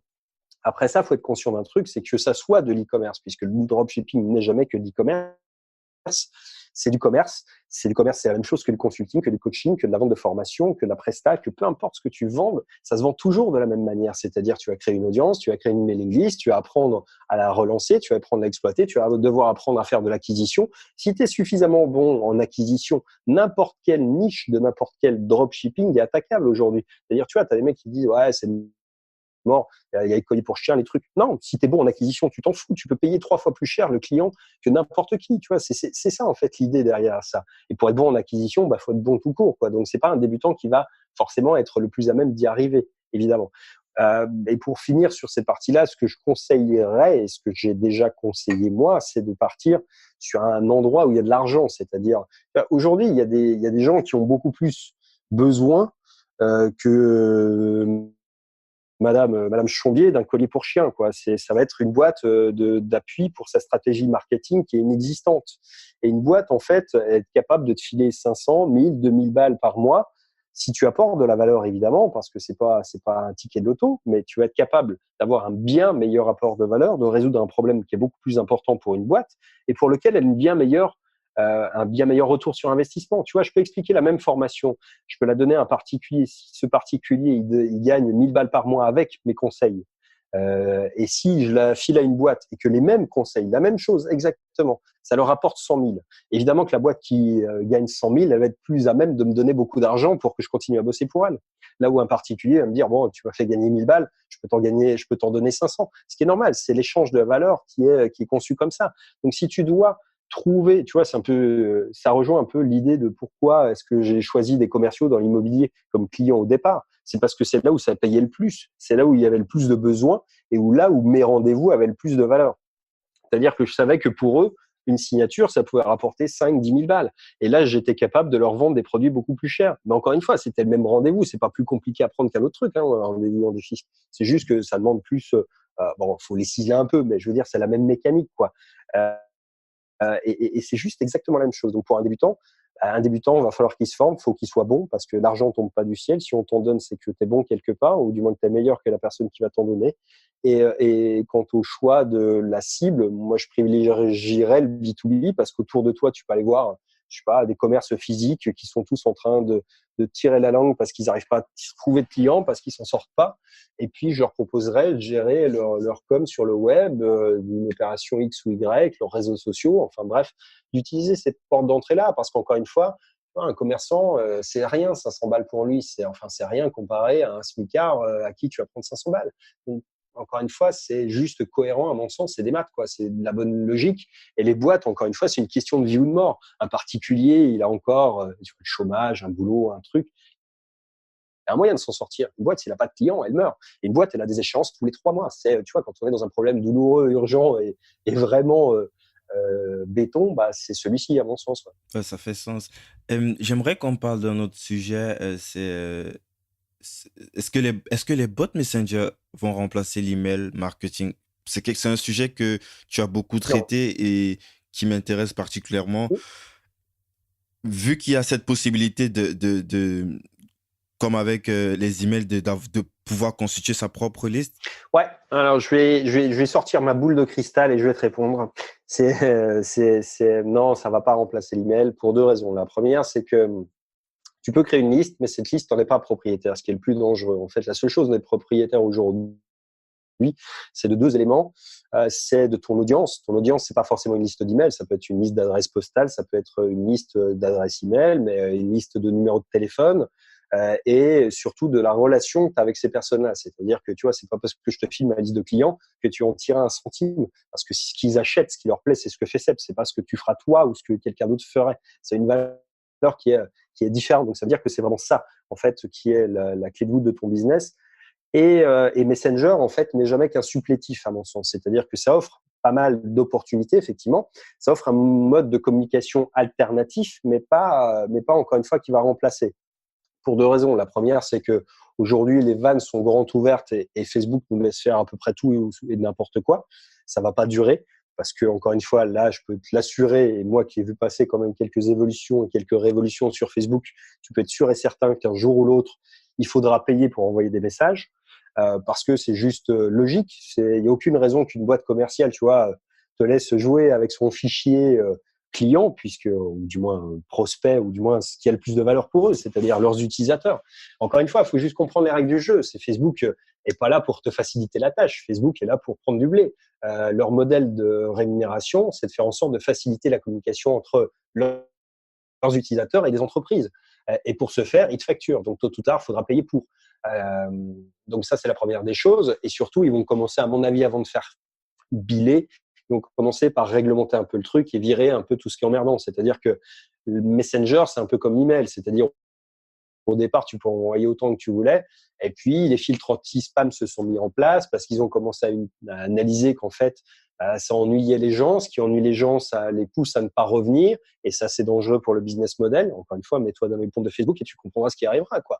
Donc, ça va pas remplacer. C'est dangereux de penser que ça le remplacera. En attendant, c'est une bonne opportunité à la fois pour capturer effectivement une liste de contacts, mais surtout, rien ne t'empêche de faire les deux. Tu peux demander l'email des gens depuis Messenger et créer un bot qui va te les rapatrier vers un autorépondeur et donc être propriétaire. Tu peux avoir le beurre, l'argent du beurre et la fermière si ça te chante, juste aller voir une vision stratégique. Ok. Et dans une vidéo, je t'ai vu, tu parlais du pixel de YouTube. Et puis, tu insistais sur le fait que autant le pixel de Facebook il est important, autant celui que tu vas installer par rapport à ta chaîne YouTube sur ton site a de l'importance aussi. Je crois que tu as même créé une petite Ouais. formation dessus. Et puis, je me demandais quelle est la différence en fait entre les deux. Il n'y en a pas vraiment. Enfin, il n'y en a pas vraiment. Il y en a. C'est-à-dire qu'il faut comprendre une chose. J'en ai fait une formation parce que tout le monde connaît le pixel Facebook et assez peu de personnes parlent. Alors le pixel YouTube, c'est pas vraiment le pixel YouTube parce que c'est raccordé à ta chaîne YouTube, donc il n'y a pas vraiment un pixel, mais tu as le pixel Google Ads qui est anciennement Google AdWords, donc qui lui te permet de traquer les éléments comme le fait le pixel Facebook. Sauf que comme tous les pixels en fait, eh bien si tu l'as pas installé, il traque rien. C'est-à-dire que si demain en fait tu t'aperçois que ton business il fait 1 million et tu dis putain, il faudrait bien que je trouve un moyen pour monter à 2. Et si on passait sur la pub Google Ads, ah ouais, mais tu n'auras rien traqué pendant ces 2 années-là. C'est-à-dire qu'en fait, Google Ads fonctionne exactement comme Facebook. vas pouvoir créer des audiences similaires, te permettre de savoir qui a regardé quoi sur ton site. Et même, surtout si tu ne l'installes pas, enfin, surtout si tu ne l'utilises pas, c'est vital que tu l'installes aujourd'hui, même si tu ne l'utilises pas. Parce que dans 2 ans, quand tu voudras l'utiliser, il sera gavé de data. Et ces data, c'est ton or à toi, c'est-à-dire c'est du pétrole. Et en fait, moi, j'ai jamais fait beaucoup de pubs d'acquisition sur Facebook. J'ai toujours fait des lookalikes. Mais tu as la même option sur Google Ads. Quand tu sais combien coûte un clic chez Google, tu peux te dire, et encore, on parle d'aujourd'hui, mais on parle dans 2 ans. Dans 2 ans, quand tu vas te réveiller en disant, putain, le clic, il est quand même pas donné chez eux. Si tu pouvais fonctionner qu'avec des audiences similaires, tes coûts seraient divisés par 2, 3, 4, 5, 10 peut-être. Et c'est ça, en fait, qui est important comprendre, c'est que même si tu l'utilises pas, surtout si tu l'utilises pas, faut l'installer aujourd'hui, tu le mets, tu l'oublies, ça collecte de la data, ça te coûte rien, et le jour où tu en auras besoin, il sera prêt, il sera chaud, il sera bouillant ton truc. Tu pourras faire des audiences de gens qui ont vu la vidéo qui parle de dropshipping de ta chaîne, ou des audiences de gens qui ont vu 25% de tel ou tel truc, ou qui sont allés ensuite après sur ta page de vente, ou etc. Donc c'est la même chose que Facebook, sauf que tout le monde l'oublie celui-ci. Et je trouve ça à la fois c'est dommage. Mais là, tu parles de Google Ads, tu parles de la pub sur Google. Et est-ce que tu peux utiliser ces mêmes éléments là pour Oui, la publicité sur bien YouTube, sûr. de C'est en YouTube fait, Ads? tu vas faire, en fait, c'est relié, c'est-à-dire la régie Google Ads. Dedans, tu as Google AdWords, enfin anciennement AdWords. Tu peux faire des campagnes textuelles sur Google, le moteur de recherche. Tu vas pouvoir faire des campagnes sur le réseau Display, qui est le réseau de partenaires. Et puis, tu vas pouvoir faire des campagnes sur YouTube, c'est-à-dire tu pourrais cibler les gens qui sont passés sur ta page de vente et leur montrer une vidéo avant celle de tel guignol que tu veux targeter, par exemple, sur YouTube. Et ça, c'est possible. C'est possible si tu as 1000 pixels. Sinon, en fait, les gens, tu vas pas pouvoir les retargeter. Tu vas être obligé de cibler en broad en disant, je vais vouloir cibler les gens par exemple, qui sont passés sur la chaîne de Sam Owens. T'en parlais tout à l'heure. Et ça, en fait, là, tu pourras cibler uniquement les gens qui sont passés sur ta page de vente, qui vont aller sur sur la chaîne YouTube de Sam Owens. Et moi, il y a quelque chose qui m'a toujours intrigué sur toi. Je sais que tu sais monter des projets, tu sais les faire croître rapidement grâce au growth hacking. Ça ne t'a jamais crottiné l'esprit de monter un plus gros business que tu pourrais potentiellement revendre très cher. Je sais que tu as déjà créé un logiciel de growth hacking que tu exploites en abonnement, qui fonctionne plutôt bien. Mais est-ce qu'il n'y a pas une envie de monter un truc où tu peux faire soit des levées de fonds de plusieurs millions et potentiellement revendre plus cher? Vu que tu connais déjà un petit peu le business model des autres startups comme Airbnb et je sais pas trop, Le Bon Coin, tu pourrais potentiellement monter un truc que tu le fais rapidement grossir et intéresser peut-être des fonds qui pourraient mettre de l'argent dedans et potentiellement faire un gros truc, quoi. Je sais que tu en es capable, quoi. Mais est-ce que ça te tente? Alors, je vais répondre à ta question. Il y a plusieurs choses. La première, pour le business d'SS, c'est quelque chose qui m'intéresse, mais qui nous intéresse. J'ai un associé, Julien, qui lui est développeur. Lui, on le voit beaucoup moins parce que lui, il est au fin fond de la cave, là, il est en train de coder, il est attaché et il doit sortir quelques projets là rapidement. Il est- Non, je plaisante, mais l'idée, c'est un peu ça, c'est qu'on a on a plein d'activités en fait qu'on ne montre pas forcément parce que c'est pas nécessaire sur les trucs, mais on a évidemment d'autres projets dans les cartons. Alors, l'idée après des levées de fonds, de faire des licornes, des trucs comme ça, c'est pas mon. Enfin, tu vois, c'est bien quand tu es dans un incubateur à Paris, que tu as le réseau, le machin, le truc. Moi, c'est pas ma cam, c'est pas mon délire. Je suis un lifestyle qui est différent et que j'ai pas envie de sacrifier pour autant. L'argent n'est pas tout dans le truc. Et en revanche, oui, il y a des SS, les SAS, les services en ligne, ça c'est un business model qui est extrêmement puissant parce que tu as peu de concurrence sur ces secteurs-là, dans le sens où faut avoir des équipes de dev, ça coûte des ronds de développer un logiciel. En revanche, c'est extrêmement rentable. Et ça, c'est mieux qu'un immeuble que tu loues en division sur Airbnb, à mon sens. C'est-à-dire que, tu vois, d'un point de vue patrimonial, quelques SS, ça peut vraiment générer du cash dans le long terme. C'est des éléments qui sont revendables, effectivement. Mais je n'irai pas jusqu'à faire des levées de fonds, des trucs revendre. Une grosse app, ouais, c'est un truc qui m'intéresse. Et tu vois, c'est des chiffres qui sont juste pour partir à la retraite plus tôt, quoi, à la limite. Mais c'est pas, on va pas monter un Google, un Airbnb ou un truc, parce que là, on va pas se mentir. Les mecs qui y sont arrivés, je dis pas que c'est impossible, mais c'est à quel prix, quoi. Faut avoir l'envie de porter ce type de projet, faut avoir l'envie, faut avoir l'écosystème aussi. Faut ouais, vivre dans un coin, tu vois, si tu es à Paris, tu as Station F, tu as tout un univers comme ça où tu vas pouvoir machin, mais c'est pas mon. En fait, je suis assez peu finalement philosophiquement proche des levées de fonds. C'est-à-dire que c'est pour moi c'est contre ma culture. La culture, ça a toujours été de lever du cash d'abord et de financer moi, c'est-à-dire d'être totalement indépendant. Quand on a eu besoin de financer, tu vois, le développement de Liquid, on a fait un premier shoot sur notre base mail à nous et les premiers clients, nos premiers clients BHM, ceux qui ont payé le dev. Je n'ai pas eu besoin de faire une levée de fonds. En fait, je l'ai fait directement auprès de mon audience. Quand j'ai cherché à lever du cash pour créer telle ou telle activité, ça s'est toujours passé comme ça. C'est-à-dire qu'on a toujours voulu rester indépendant et jamais avoir de compte à rendre à personne. Faire rentrer des investisseurs, c'est des gens qui ont des droits de regard, des machins, des trucs, et puis faire des réunions, des plans de bataille, des trucs. Enfin bref, des choses que j'ai pas envie de faire. Mais en revanche, avoir un petit écosystème de SAS, c'est quelque chose sur lequel on travaille, oui.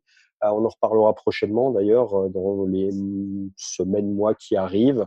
On a l'ouverture à l'international aussi parce que c'est l'avantage d'un SS, c'est-à-dire autant, tu vois, quand tu es français formateur, c'est compliqué de devenir formateur international. Il y en a plein qui ont essayé, assez peu qui ont réussi, beaucoup qui s'y sont cassés les dents. Mais SAS, en revanche, un service en ligne, c'est quelques lignes de code supplémentaires pour le transformer, en fait, finalement, en quelque chose qui est américain, australien, anglais, Nouvelle-Zélande. Enfin, tu vois, c'est facile finalement. Wow. J'avais encore plein de questions, surtout sur l'expatriation, et je me rends compte qu'on est déjà à 1h11, ça fait beaucoup.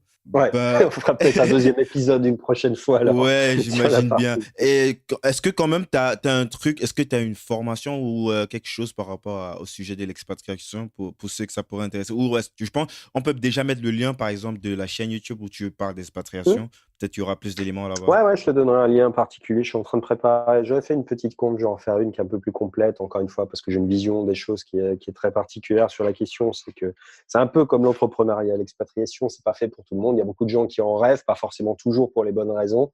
Et il y a des réalités en fait qui sont éloignées. Enfin, tu as une image de carte postale et puis il y a la vraie vie, il y a les choses qui te permettent d'y arriver. Et moi, je parle de ce que je connais. Donc, ce que je connais, c'est, je vais pas te dire comment trouver un boulot dans une ONG ou trouver un boulot dans une grosse boîte à Bangkok. C'est comment est-ce qu'on y arrive. Moi, selon ma méthode, c'est en créant des business sur le net parce que ça te permet d'être où tu veux, quand tu veux. Là, je suis sur une petite île en Thaïlande en ce moment pour quelques jours. Dans 3 jours, je serai ailleurs. Et puis, dans une semaine, je serai sans doute au Vietnam. Donc, tu vois, tout ça, c'est possible uniquement pour ça. Et c'est pas en étant salarié, expatrié, mais juste parce que tu es entrepreneur. Donc, à mon sens, c'est du moins, enfin après, il faut avoir des revenus complémentaires sinon, mais l'idée, c'est toujours un peu ça, c'est d'être indépendant financièrement pour pouvoir être indépendant géographiquement. Ouais, top. Avant de finir sur quelques petites questions encore, j'aimerais savoir, c'est quoi aujourd'hui tes journées type? Y a-t-il des actions que tu mets en place comme ça pour être plus efficace ou des applications de productivité, Evernote, je sais pas trop. Comment tu t'organises au quotidien? Alors, au quotidien, le matin, j'essaye de bosser en face d'une plage. Ouais, c'est un prérequis technique emmerdant, mais là où je vis dans le monde, c'est possible. Là, je suis dans un bungalow avec une terrasse en bois et la plage qui est à 10 mètres. Donc, la meilleure des sources de concentration pour moi, ça a toujours été ça. C'est un peu cliché et cucu de le dire parce que c'est devenu aussi mainstream sur le truc, mais moi je le fais depuis tellement longtemps aussi que je sais pas, tu as des environnements qui te poussent à la productivité. Moi je peux pas bosser, sauf quand j'enregistre évidemment une formation, là, j'ai besoin de calme et de pas avoir de bruit autour, mais la plupart du temps, sinon je suis dehors, j'essaye d'être dehors quand il fait pas trop chaud du moins, et puis sinon d'avoir une grande baie vitrée avec une vue arborée et à la fois l'eau si possible. Mais au moins un espèce de contact avec la nature et ça m'apaise, ça me permet d'écrire des emails le matin. Donc le matin, je suis plutôt dans des logiques de réflexion, de stratégie, écrire des mails, prévoir des plans de formation, des choses comme ça. Et la journée, plutôt dans la production, c'est-à-dire enregistrer ou alors tu vas mettre en place des trucs. Après, sur les journées, ça dépend. Sur mon organisation, elle est variable. Ça dépend si je voyage beaucoup, si j'ai des gros projets sur le moment, si je suis motivé, si je suis pas motivé. Si j'ai une routine minimale qui consiste à être capable de produire 3 formations par semaine et que je peux tenir tout le temps en bossant juste le matin, quoi. C'est un peu ça la philosophie du truc. Après, si j'ai d'autres choses à faire en parallèle, je peux monter à plus. Mais encore une fois, c'est pas le temps que tu travailles qui est important à mon sens. Moi, je suis pas forcément un grand fanatique de la semaine de 4 heures dans le concept. Tout le monde l'est, j'entends, mais tu vois, dans le sens où bosser 4 heures par semaine, c'est pas un truc qui m'amuse parce que moi, j'aime bien ce que je fais et que pour moi, c'est pas emmerdant, quoi. Donc, sinon, Ouais. je m'ennuierais. Tu vois, je suis pas quelqu'un qui va passer sa journée, même si je suis à côté de la plage, je vais pas aller me faire dorer la pilule 8 heures par jour parce que ça me gave et que je préfère largement, tu vois, réfléchir sur des plans, sur faire des choses, produire du contenu, essayer d'avoir d'être un peu acteur, quoi, plus que spectateur. Donc, tu vois, je parlais tout à l'heure pour mes vieux jours, j'aurai toujours un petit projet, alors qui me prendra peut-être pas toutes mes journées, mais un truc à faire, quoi, un projet à gérer. Donc, ça fait partie, je pense. Ouais. En parlant de tes vieux jours, comment est-ce que tu te vois dans 10 ans dans ta ferme d'aquaponie avec... Vraisemblablement, ouais, ça sera un peu moins. J'ai prévu de bosser encore sur des gros projets là pour les 2-3 années qui viennent. Enfin, théoriquement 2-3, ouais. Et ensuite, dans 7 ans, j'aurai 50 ans. Et à 50 ans, j'aurai fini un peu de voyager. Je pense, enfin, c'est pas que j'aurais fini de voyager, mais j'aurais vu ce que je voulais voir et surtout, je voulais le faire avant. Tu vois, quand t'es vieux, tu commences à traîner un peu des pattes. Moi, j'ai passé la quarantaine et tu t'aperçois qu'en fait, ouais, ton corps il réagit plus pareil. Ça fait un peu con de le dire comme ça. Je suis pas avec une canne non plus, mais t'es quand même, ouais, les trucs te fatiguent plus, les voyages, les machins, le bruit, il y a des trucs qui m'exaspèrent un peu. Et je pense que je vais devenir beaucoup plus peu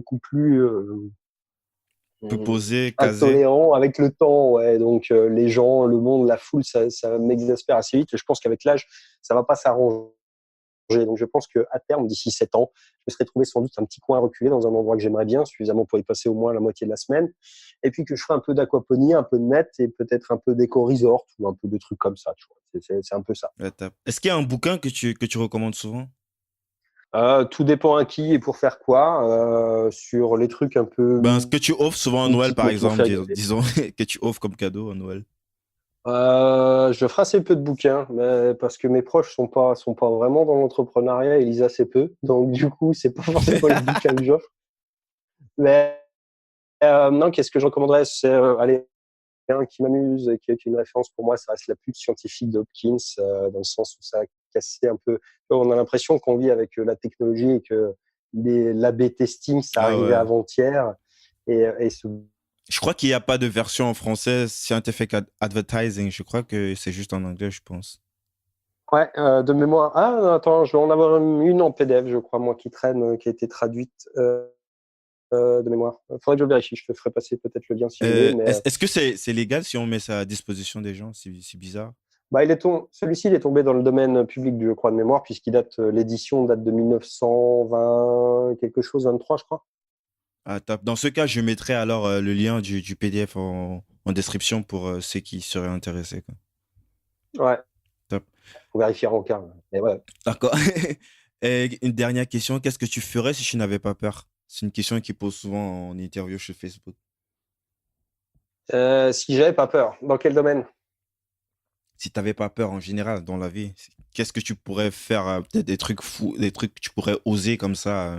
Je sais pas, peut-être te présenter aux élections, je sais pas. Bon, ça, c'est pas une question de peur. Euh, non, pas grand-chose. J'ai pas de phobie particulière, peut-être de certains insectes, mais bon, ça, c'est un peu cliché. Non, après, ouais, je sais pas, je pense qu'avec l'âge, ça prend pas les peurs, mais des zones de confort, ouais, bon, zone de confort. Non, je vois pas vraiment. Il y a des trucs que j'ai vraiment appris à me dominer un peu avec l'âge. J'ai plus vraiment de grande peur. Pendant longtemps, effectivement, le fait de voyager seul, le fait d'être parti à l'autre bout du monde, le fait tu vois, d'être dans des environnements comme ça t'ôte quand même un paquet d'inhibitions, je pense, et ça te remet un peu les pieds sur ce qui est vraiment dangereux ou pas dangereux. En réalité, il n'y a pas grand chose dans ce qu'on fait qui doit être un appel à la peur, quoi. Sauf des trucs un peu débiles que je ferais pas, quoi. Mais si j'avais pas peur, je sais pas, je monterais en haut de la Burj Khalifa et j'escaladerais la flèche, là, juste pour faire une vidéo que je mettrais sur YouTube en disant ça y est, j'ai pété les plombs. Top, top. Euh, Où est-ce que on peut envoyer les gens qui veulent en savoir plus sur toi ou qui seraient intéressés par l'une de tes formations ou Presta? On mettra bien sûr les liens en description. Ouais, bah, sur les chaînes YouTube, je pense, il y aura, bah, si tu mets les descriptions, effectivement, il y a les deux chaînes qui sont là un peu pour montrer ce que je fais, du moins. Oui, oui, je pense que les chaînes YouTube, c'est ce qui est le plus pratique. Ok, top. Bah, Sébastien, j'ai un dernier truc pour toi. C'est un bouquin de Guillaume Declercq et Baudin qui présente les secrets de productivité de 300 start-upers Mhm. qui cartonnent. Peut-être tu connais, ça s'appelle La 25e heure. Non, non, je connais le nom, il me dit quelque chose, j'ai dû voir passer ça il y a pas longtemps, mais je l'ai pas lu, non. Je pense que tu vas l'adorer. Je te l'enverrai. C'est vraiment quelque chose qui ça m'a un petit peu, ça m'a secoué le cerveau en tout cas. Ok. Donc, merci Sébastien d'être passé. J'ai pris beaucoup de plaisir à échanger avec toi. J'ai surtout beaucoup appris et je pense que ça sera le cas pour les auditeurs de ce podcast. Bah, écoute, c'était un plaisir d'échanger avec toi également. J'espère que c'était pas trop long et ennuyeux dans le sens où j'ai beaucoup parlé de Non, moi, effectivement. moi j'aurais continué. Hein, c'est juste que bon, on s'est dit 1 heure et je crois que je t'ai pris beaucoup de ton temps déjà. Moi, j'aurais continué. Il y a plein de choses intéressantes que tu as dit et qui pourraient même déjà aider de base beaucoup de personnes. Donc, je pense que c'est pas mal, quoi. Peut-être s'il y a la possibilité, on pourra se faire un follow-up, on pourra se refaire une autre. Histoire de voir, par exemple, par rapport à l'annonce que tu vas faire dans les prochaines semaines concernant tes nouveaux projets, quoi, de voir un petit peu comment ça avance. Ok, bah écoute, avec grand plaisir, on pourra faire ça. Ça marche. Ouais. Top, salut. Eh bien, je te remercie. À bientôt. Ciao, ciao à tous.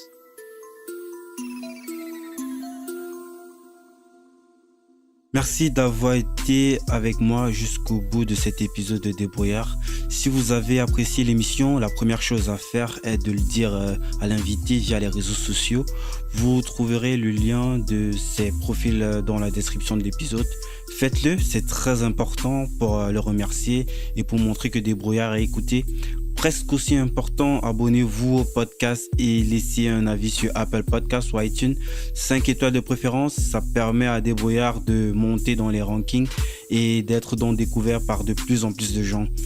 Toutes les informations pour savoir comment vous abonner et ne pas rater les prochains épisodes sont sur débrouillardpodcast.com. Et à cette adresse-là, vous trouverez les informations sur comment me laisser les évaluations iTunes. Enfin, pour ne rien rater, pour ne rien manquer des activités et des coulisses, vous pouvez me suivre sur LinkedIn en cherchant Débrouillard. Merci d'écouter ce podcast et à la semaine prochaine.